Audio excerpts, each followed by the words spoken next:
갇힌 장면 살펴보았습니다. 한순간도 방심할 수 없는 이 신앙의 여정에서 그들은 잠시 편한 길을 선택했다가 이 지경이 되고 말았죠. 하지만 이들은 서로 격려하면서 감옥에서 견디어냈고, 십자가 언덕에서 천상의 존재로부터 받은 그 두루마리 안에 감추어진 그 약속의 열쇠를 발견하고 드디어 감옥에서 탈출할 수가 있었습니다.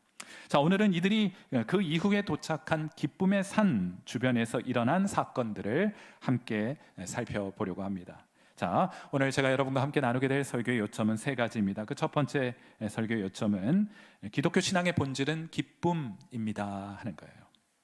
자, 의심의 성에서 도망쳐 나온 크리스천은 점점 경사진 산길을 오르게 됩니다. 자, 그 길을 걸으면서 크리스천과 소망은 길가에 핀 아름다운 꽃을 즐길 수가 있었고, 또 달콤한 과일이며 시원한 시냇물을 먹고 마실 수가 있었습니다. 물론 의심의 성에서 있게 된 여러 상처와 육신과 마음의 상처는 치료되고 회복되었으며 그들의 마음에는 기쁨이 가득했습니다.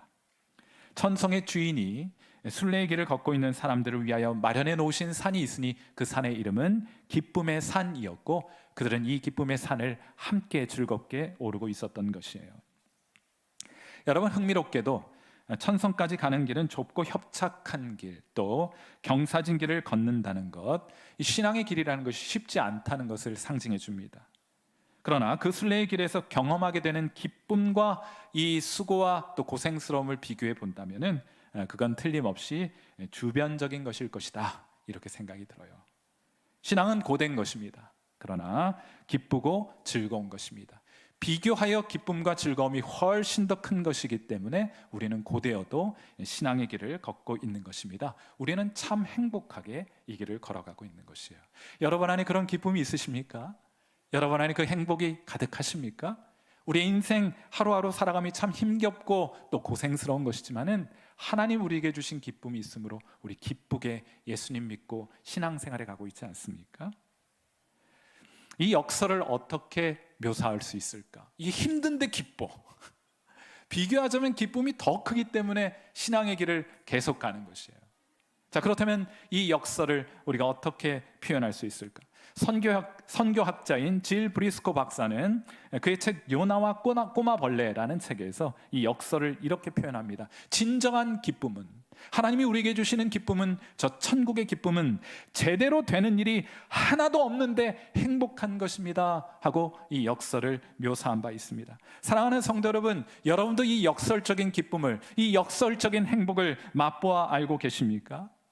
이사야 선지자는 예수 믿는 우리가 경험하게 될 기쁨을 이렇게 묘사한 적이 있습니다. 이사야서 12장 2절 말씀이에요. 보라, 하나님은 나의 구원이시라. 내가 신뢰하고 두려움이 없으리니 주 여호와는 나의 힘이시며 나의 노래시며 나의 구원이심이라 하고 노래합니다. 그런데 여기 지금 구원이라는 표현과 두려움이 없다는 표현이 있죠.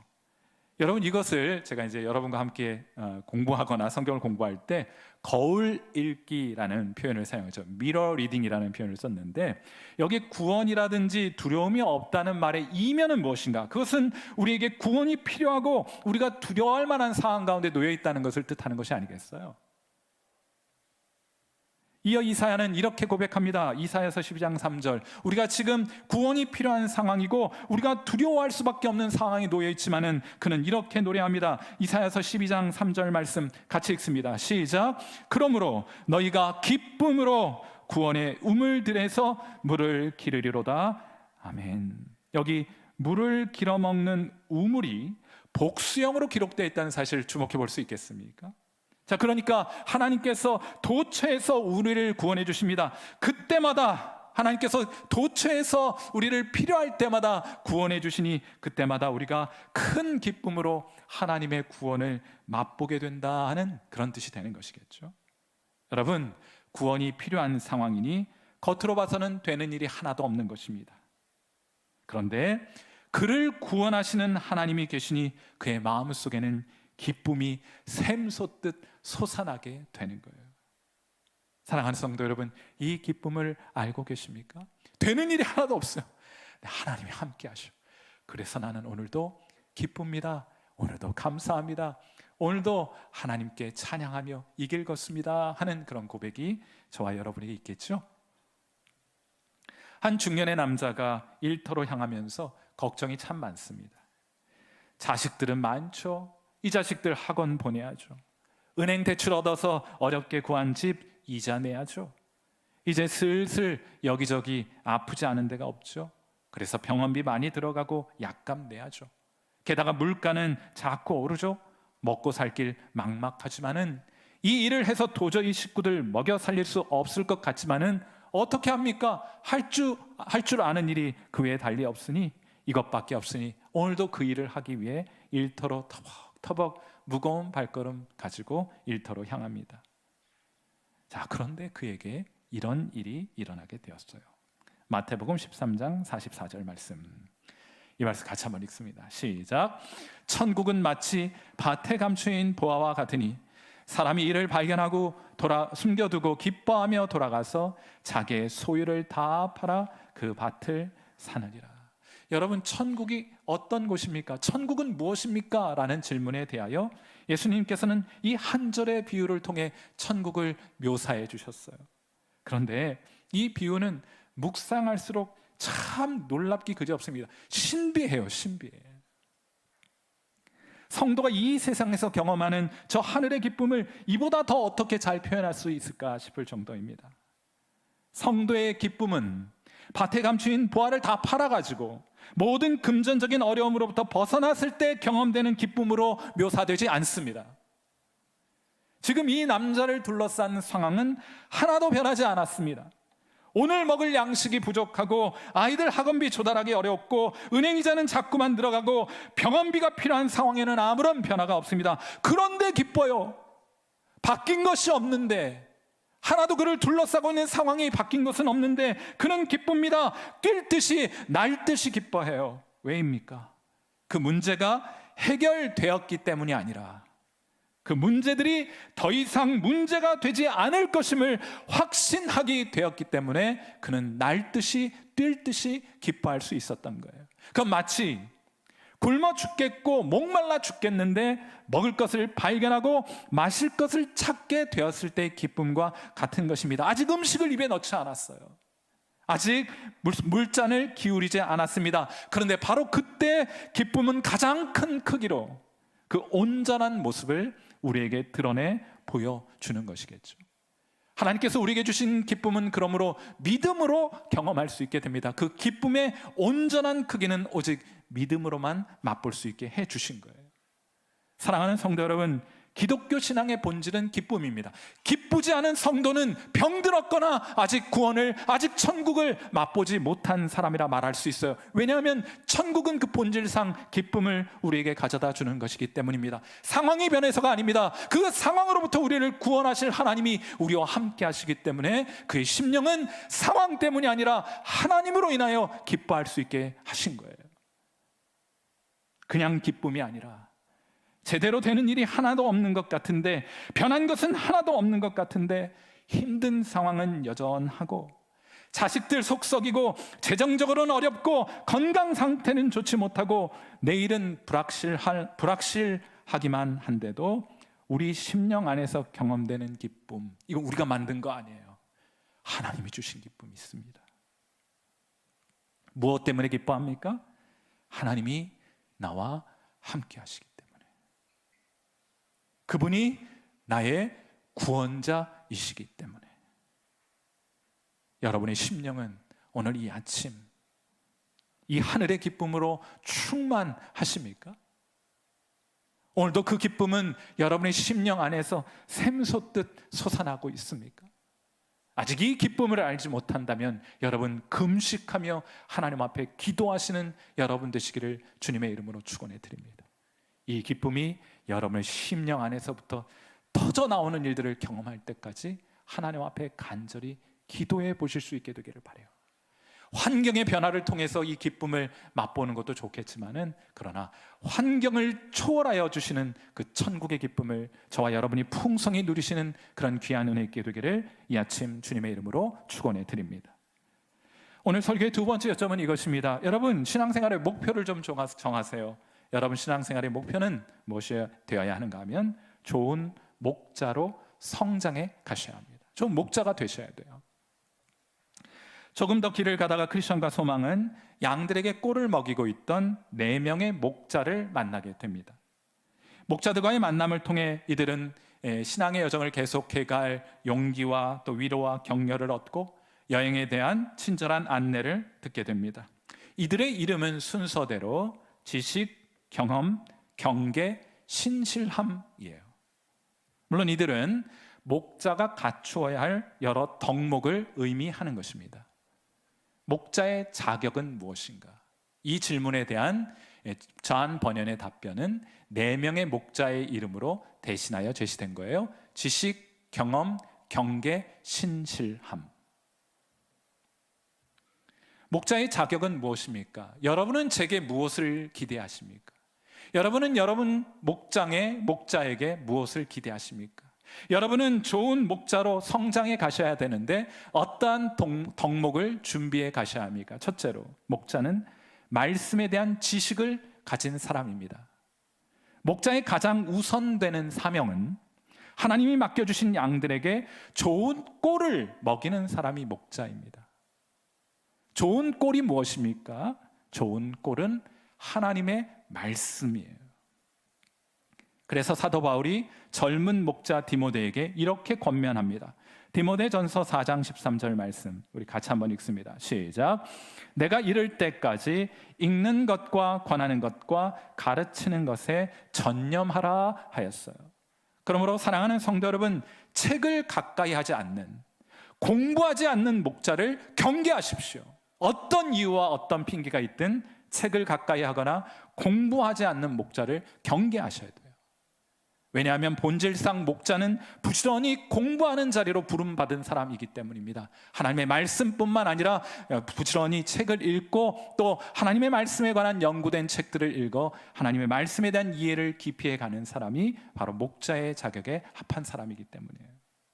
자, 두 번째로 목자는 말씀의 능력을 경험한 사람이어야 합니다. 경험이라는 말이 그냥 일반적인 경험이 많다는 것을 뜻하는 것이 아니고 그가 가르치는 하나님의 말씀에 대한 경험을 뜻하는 것이기 때문이에요. 디모데전서 4장 12절 누구든지 내 연소함을 없인 여기지 못하게 하고 오직 말과 행실과 사랑과 믿음과 정절에 있어서 믿는 자에게 본이 되어야 한다 하고 말을 해요. 헨리 블랙가비 목사님의 말씀처럼 목자는 어떤 사람이냐? 하나님의 계시를 이해함에 있어서 그를 따르는 자들의 선봉이 되는 사람이 목자이고 목사이고 그 교회의 리더라고 말했어요. 중요한 것은 나이가 아닙니다. 나이 많다고 목자하는 건 아닙니다. 얼마든지 오늘 본문에서처럼 연소하지만 청년의 나이지만은 그 시대의 교회를 책임질 만한 영적인 성장을 디모데가 이루지 않았습니까? 중요한 것은 나이가 아닙니다. 교육의 정도가 아닙니다. 사회적 지위와 또 신분과 세상적인 성공 여부가 아닙니다. 그것 가지고 양들 먹이면 양들이 최해요. 시들어 병들어 시름시름합니다. 큰일 납니다. 그런 건 먹이면 안 되는 거예요. 세상 것을 양들에게 자꾸 먹이면 양들이 병이 나요. 그들이 영혼의 위태한 지경에 놓이게 됩니다. 그러면 안 돼요. 목자는 하나님의 말씀을 부지런히 먹이는 사람이어야 합니다. 먼저는 이 말씀의 유익과 능력을 스스로 경험하여 맛보고 확신을 가지고 양들에게 먹일 줄 아는 사람이 목자의 자격에 합한 사람인 거예요. 언젠가 소개드린 바 있는 것처럼 하나님께 귀히 쓰임 받았던 D.L. 무디 목사님은 교육도 그리 많이 받지 못한 한 시대 하나님의 위대한 사람으로 쓰임 받았습니다. 그런데 이분의 성경책에는 굉장히 독특한 표현이 성경 도초에 기록이 되어 있습니다. 성경을 펼쳐보면 여기저기 영어 이니셜로 TP, TP, TP 이렇게 쓰여져 있어요. 한 교인이 묻습니다. 목사님, 도대체 이 TP가 무엇을 의미하는 것입니까? 하고 물었어요. 그러자 D.L. 무디 목사님이 대답합니다. TP는 이니셜로 tried and proved 라는 뜻입니다 하고 말을 해요. 이 말씀을 적용해 보았고 그것이 사실임을 경험했다는 뜻입니다 하고 말해 주었다는 거예요. 사랑하는 성도 여러분, 여러분의 성경에도 이런 단어가 많이 기록되어 있을 수 있기를 바랍니다. 내 이 말씀을 내 삶 속에 한번 실험해 보았다. 그리고 이 말씀이 하나님의 분명한 진리의 말씀인 것을 내 삶으로 경험해 보았으므로 이것은 하나님의 말씀이 맞다, 진리임이 입증되었다는 표현이 성경 도처에 기록되어 있었다고 하는 거예요. 저는 성경책이 깨끗한 사람의 조언을, 성경책이 깨끗한 사람의 말을 대체로 귀 기울여 듣지 않습니다. 왜냐하면 그는 하나님의 말씀과 가까이 하지 않는 사람이어서 어떤 조언을 내게 주든 그것은 세상의 조언일 가능성이 높기 때문이에요. 하나님의 말씀을 가까이 하고 그분이 내게 주신 은혜를 기록한다면 여러분의 성경책은 결코 깨끗한 상태로 머물러 있을 수 없을 것입니다. 그러므로 옆에 계신 성도의 성경책을 힐끗 한번 쳐다보세요. 요즘은 다 스마트폰이어가지고 안심하셔도 좋습니다. 그렇지 않겠어요? 여러분, 진짜 여러분의 실제 성경책은 어떻습니까? 하나님 여러분이 주신 은혜로 인해서 가득히 메모가 되어 있고 여러분의 손때가 그 가운데 가득히 묻어 계십니까? 그런 영적인 경험이 축적되면, 하나님의 말씀을 알고 그 말씀을 경험하여 이런 영적인 지식들이 축적되면 하나님이 여러분을 부르시게 될 거예요. 분명합니다. 하나님이 여러분을 불러내세요. 그리고 목자로서의 귀한 사명을, 내 양떼를 좀 먹여다오, 내 양떼를 좀 돌보아다오 하고 여러분에게 하나님께서 귀한 사명을 부탁하시고 맡겨주시게 될 거예요. 그러므로 부지런히 하나님 말씀을 여러분 공부하시고 읽고 경험해 가실 수 있는 귀한 은혜가 있게 되기를 주님의 이름으로 축원해 드립니다. 다음으로 목자는 항상 깨어 있어야 합니다. 이것이 영적인 전쟁의 한 복판에 있다는 것을 알아 한순간도 방심하지 않으려는 마음을 가지고 있어야 합니다. 그래서 세 번째 목자의 이름은 경계입니다. 히브리서 13장 17절. 방심하면 여러분 어김없이 실패하고 말아요. 자, 이 말씀도 우리 같이 한번 읽어보죠. 히브리서 13장 17절 함께 읽습니다. 시작. 너희를 인도하는 자들에게 순종하고 복종하라. 그들은 너희 영혼을 위하여 경성하기를 자신들이 청산할 자인 것 같이 하느니라. 그들로 하여금 즐거움으로 이것을 하게 하고 근심으로 하게 하지 말라. 그렇지 않으면 너희에게 유익이 없느니라. 아멘. 여기 경성한다 하는 말이 경계한다 하는 말이에요. 자, 4명의 목자는 이 크리스천과 소망을 데리고 기쁨의 산 정상으로 오르게 됩니다. 거기 올라가서는 깎아지른 듯한 절벽 있는 곳으로 이 크리스천과 소망을 데리고 가요. 그리고 저 멀리 아래 한 군데를 가리키면서 거길 내려다보라고 합니다. 거기에는 검은 연기가 피어오르고 있었고 벼랑에서 실족하여 떨어져 죽은 사람들의 뼈로 가득한 골짜기가 있었어요. 이 골짜기의 이름이 무엇인가? 그것은 우리 그 철로역정 책 가운데는 실수의 절벽 이렇게 되어 있는데 그 조금 약한 표현이고 그것은 오류의 절벽, 이단의 절벽이에요. 디모데후서 2장 17절 말씀에 이런 말씀이 있습니다. 그들의 말은 악성 종양이 퍼져나감과 같은데 그 중에 후메네오와 빌레도가 있느니라. 몸에만 암이 생기는 것이 아니고 영혼에도 악성 종양이 생길 수 있습니다. 번져갈 수 있습니다. 영적인 것에 있어서 우리는 한시도 한눈을 팔 수가 없습니다. 목자는 그가 섬기는 사람들 중 누구라도 실족할 수 있고 이 절벽에서 떨어질 수 있다는 것을 명심하기 때문에 항상 경계합니다. 그리고 그를 위해 기도하고 그를 부지런히 돌아보게 되는 거예요. 진리로 잘 무장되어 있고 그 진리를 잘 경험하게 되었으니 그 진리를 가지고 다른 사람을 돕기 시작하게 되는 겁니다. 마지막으로 목자는 아무나 하는 것 아니고 아무나 되어서도 안 됩니다. 여러분, 목자는 신실한 사람이 감당해야 하는 거예요.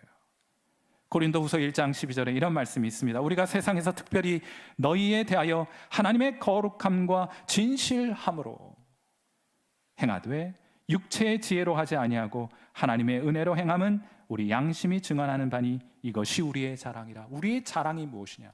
목자들의 자랑이 무엇이냐? 그것은 하나님 앞에 거룩함을 지켰음이며 하나님 앞에 신실하였음이 우리의 자랑이 된다고 말하고 있는 거예요. 여기 진실함이라는 말이 이제 우리 신실함이라는 표현이거든요. 정직하다는 말로는 좀 약하고 신실하다는 표현이 참 좋아요. 자, 그렇다면 누가 신실한 사람인가 하는 질문에 대해서 저는 아주 현실적인 질문을 하나 던져보면 그가 신실한 사람인지 여부를 비교적 정확하게 판단할 수 있다고 생각합니다. 옆에 있는 분이 신실한 분이냐, 아니면 여러분과 함께하는 분이 신실한 분이냐, 이 질문을 하나 던져보면 돼요. 이 질문에 대해서 예스라고 대답할 수 있다면 그분은 신실한 분이다. 한번 오늘 여러분을 한번 점검해 보시길 바랍니다. 어떤 것이냐면, 어떤 질문인가 하면은, 여러분이 가장 사랑하는 사람이 누구예요? 여러분이 자녀이죠. 여러분보다 여러분의 자녀를 더 사랑하잖아요. 그러면 이런 질문을 던져보는 겁니다. 여러분이 가장 사랑하는 여러분의 자녀의 영혼을, 그들의 영생의 문제를 그에게 맡길 수 있겠는가? 이 질문에 관하여 예스라고 말할 수 있다면 그는 하나님 앞에 신실한 자일 것입니다. 언젠가 한번 중고등부 전도사님이 전화를 걸어가지고 몸이 달았어요. 수련회가 이제 얼마 안 남았는데 몸이 달았어요. 참 이제 학원 때문에 참석하지 못한다는 학생들이 있어가지고 아무튼 막 전화를 하다가 안 되니까 이제 부모님들한테 전화를 해가지고 애들 보내달라 이랬던 모양이에요. 한 학부형이 화가 단단히 나서 교회로 쫓아와서는 이 담당 전도사님을 찾았는데 출타 중이었어요. 그러니까 이번엔 당장 주지 목사 나오라고, 대장 목사 나오라고. 저는요 사실 그런 일이 있는 줄도 모르고 제가 볼 일이 있어서 1층으로 내려가다가 잡혔어요. 여러분, 그런데 이때는 제발 좀 모른 척 해주십시오. 한 집사님이 모른 척 해주셔도 괜찮은데 한 집사님이 친절하게도 저를 이 학부형에게 소개시켜 주셨습니다. 우리 교회 목사님이십니다 이러면서. 그런데 이분이 대뜸 저를 보고 하는 말이 육두문자를 날리면서, 당신이 교회 목사야? 당신이 전도사 교육 이따위로 시켰어? 내가 안 된다면 안 되는 것이지 왜 자꾸 전화질이야? 당신 내 자식 인생 책임질 거야. 한방 때릴 기세로 저한테 달려들었어. 물론 저도 아이고 죄송합니다 하면 됐을 텐데 제가 이렇게 대답했답니다. 네, 우리가 그 녀석의 인생을 책임지고 싶습니다. 참 주책이다, 그죠? 주님께서 책임지시는 인생이란 뜻이에요. 순교하는 줄 알았습니다. 이후로도 한동안 소란은 계속됐어요. 야, 진짜 그분이 좀 약간 거친 일을 하시는 분이어서 막 근육이 일어서요. 한 대 맞으면 어떡하나 막 가니까 순교가 오늘인가? 막 이러면서 콩알만해졌는데, 또 한편으로는 말이죠, 일은 지가 벌려놓고 수습은 저더러 하라고 내뺀 모습을 드러내지 않는 전도사가 야속하기만 했습니다. 그런데 제가 속으로 그 생각했어요. 이제 순교의 순간에 이런 생각이 들더라고요. 야, 우리 중고등부 전도사 사역 잘하고 있구먼 생각이 들었어요. 사랑하는 성도 여러분, 목자는 신실해야 합니다. 정직해야 하고 충성스러워야 하며 한결같아야 합니다. 내 자식 믿고 맡길 수 있는 사람이어야 해요. 사랑하는 성도 여러분, 저는 여러분이 그런 목자를 어디를 가나 만나는 복이 있게 되기를 축원하고, 또한 여러분이 그런 목자로 성장할 수 있게 되기를 주님의 이름으로 축원해 드립니다. 우리 옆에 계신 분께 인사 한번 해보시죠. 집사님, 제 자식 좀 맡아주시겠습니까? 아멘 하신 분들 맡겨드리세요. 네, 좋습니다. 오늘 설교 마지막 요점이 이것이에요. 하나님 언제나 우리를 도와주십니다. 하나님 언제나 우리를 도와주세요. 이제 크리스천이 계속해서 길을 가다가 이번에 갈림길을 만나게 돼요. 어느 길로 가야 될지 몰라서 한참을 이렇게 궁리를 하고 있는데, 이때 흰 두건으로 얼굴을 가린 남자 하나가 등장합니다. 그는 자신이 많은 순례자들을 인도해 본 경험이 있다고 하면서 자신을 따라오라 이렇게 얘기를 해요. 이들은 뭔가 수상했습니다. 얼굴을 가리고 있다는 것 자체가 좀 이상하게 생각이 들었는데, 크리스천과 소망은 그래 한번 믿어보자 하고 그 사람을 따르기로 하죠. 하지만 그를 따라갈수록 점점 천성으로부터 멀어지고 있다는 사실을 발견하게 됩니다. 흰 두건을 쓴 사람은 그때 자신의 몸을 돌려 그들을 향해 돌아서서는 머리에 두건을 쓰고 있던 두건을 젖히게 되죠. 오싹한 해골이 그 모습을 드러내게 되었습니다. 그는 기쁨의 산에서 만난 목자들이 경계하고 또 경계하라고 말했던 속이는 자였던 것이에요. 고린도후서 11장 13절에 이런 말씀이 있습니다. 그런 사람들은 거짓 사도요 속이는 일꾼이니 자기를 그리스도의 사도로 가장하는 자들이니라. 이어 크리스천과 소망은 그물에 사로잡히게 됩니다. 이제 천성으로 가는 것은 이제 불가능해 보이는 그 그물로부터 스스로 벗어날 수 없는 그런 상황에 놓이게 된 것이에요. 바로 그때 빛나는 존재가 등장합니다. 여러분이 빛나는 존재를 어디에서 보았어요? 십자가 앞에서 빛나는 존재를 여러분 만난 바 있지 않습니까? 그 빛나는 존재는 왜 또 이 길로 갔어? 하고 책망한 것이 아니라 조용히 그 그물을 찢어 그들을 건져내서는 친절하게 올바른 길로 그들을 안내해 주게 됩니다.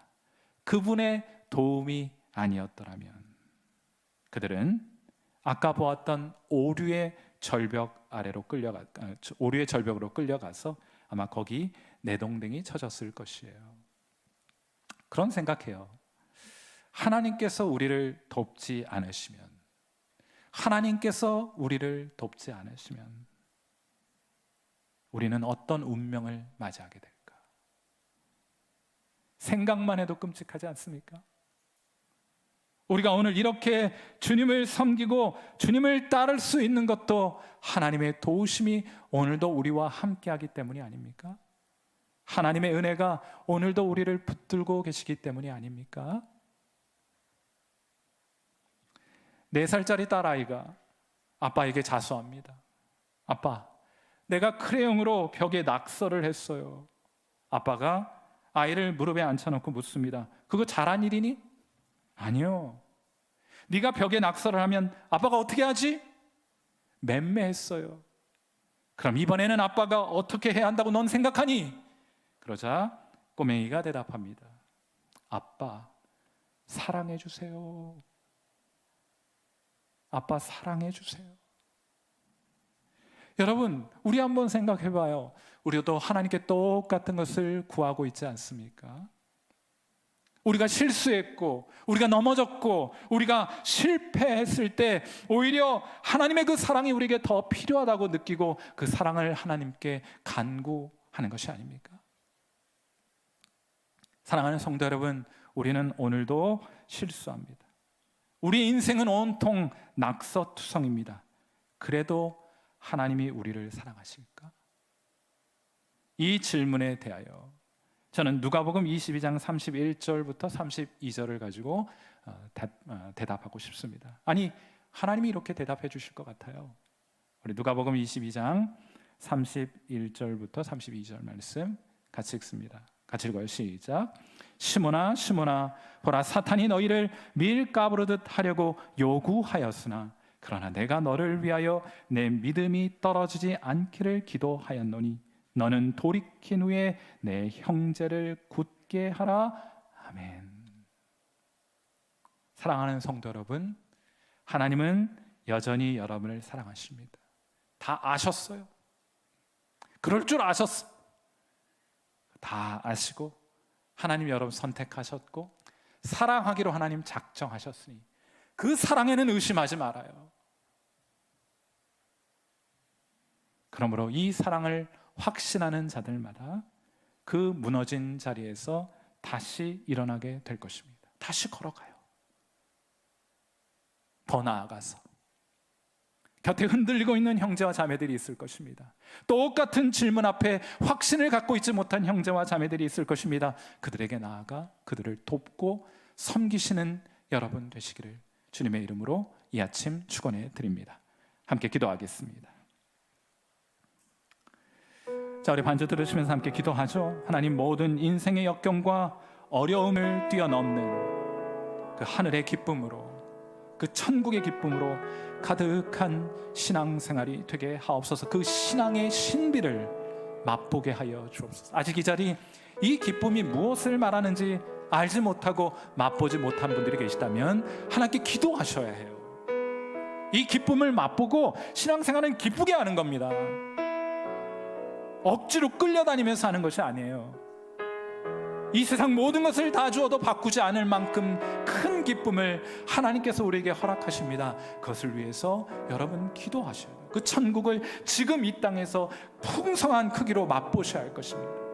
위해서 기도하시기를 바라고, 하나님 우리에게 선한 목자를 만나는 복을 허락하옵소서. 아니 우리 스스로가 하나님의 말씀에 대한 경험된 지식을 소유하고 늘 깨어 경계하는 목자, 신실한 목자로 자라고 성장하게 하옵소서.